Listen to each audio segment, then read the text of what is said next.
सैया जी काजू अखरोट लागे देवारा। अरे का भइल हो?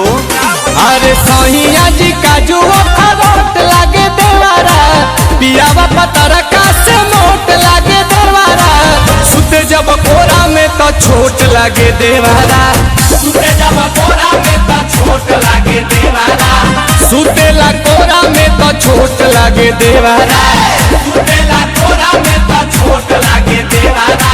सैया जी सिक्का तो नोट लागे देवारा। सैया जी सिक्का तो नोट लागे देवारा।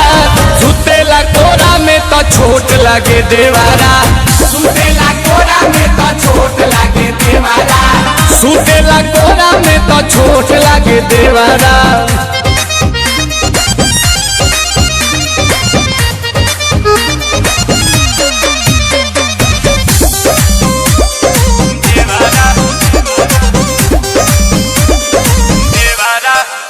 जब पजराया के सौटे कहे भाभी हो भाभी। जब हवा से अचरा उड़े आके तो पेला ना भी। अरे भाभी हो भाभी। तो जब पजराया के सौटे कहे भाभी हो भाभी। जब हवा से अचरा उड़े आके तो पेला ना भी। ए हो सहिया जी साड़ी के टिकोट लागे देवारा।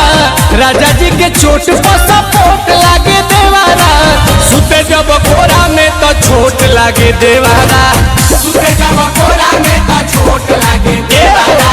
सुतेला कोरा में तो छोट लागे देवारा। सुतेला कोरा में तो छोट लागे देवारा।